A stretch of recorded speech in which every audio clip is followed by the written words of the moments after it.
В Якутске проживает 35 ветеранов, жителей блокадного Ленинграда и 7 ветеранов Великой Отечественной войны, участвующих в прорыве блокады Ленинграда. Эрнест Баум с матерью прожил всю блокаду все 900 дней. Он вырос в своем родном городе, там же в Ленинграде, поступил в высшее морское училище. Работая синоптиком, он объехал весь мир. Работая на судах, несколько раз посещал Антарктиду. В 1960 году он приехал в поселок Тикси Булунского района, где впоследствии много лет жил и работал. В 2010 году Эрнест Максимилианович получил квартиру в Якутске, где сейчас и живет. 5 лет как прикован к креслу. Уважаемый человек, несмотря на свою достойную жизнь, остался одинок. Все, что требуется пожилому ветерану, это общение и внимание. По заявлению участкового полицейского, уполномоченный по правам человека в Республике Саха-Якутия посетила Эрнеста Максимилиановича. Как стало известно, он отказался от помощи социальных работников из-за того, что те не в силах обеспечить ему нужный уход. С его слов, им не по силам помочь ему принять ванну. Да и приходит такой работник всего лишь пару раз в неделю на короткое время. Выяснилось, что ветерану проще предоставлять койко-место с проживанием в своей квартире для лиц без определенного места жительства. Они помогают и ухаживают за ним.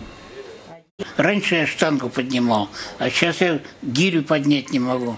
На ваш взгляд, нужно людям вашего возраста забота.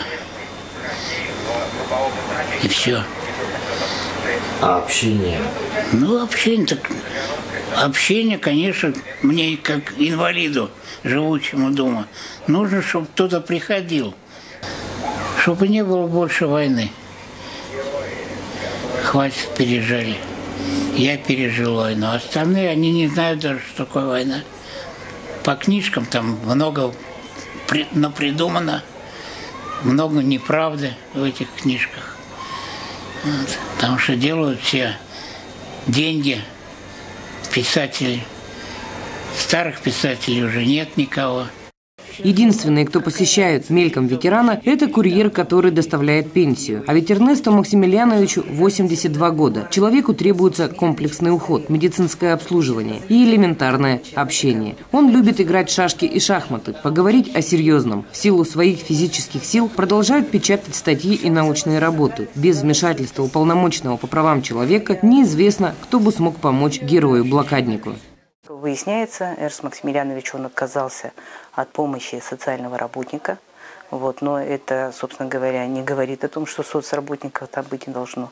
Поэтому, в общем-то, мы сейчас ведем над ним такую определенную опеку, взяли над ним, работу ведем, вместе с медицинским центром организовываем помощь на дому. Посмотрели сегодня порядок, утвержденный постановлением правительства Республики Саха-Якутия о межведомственном взаимодействии. И что мы там увидели? Там нет определенного единого органа. Всегда нужен координатор вот в таких вопросах, где много участников, много исполнителей, а там участников много.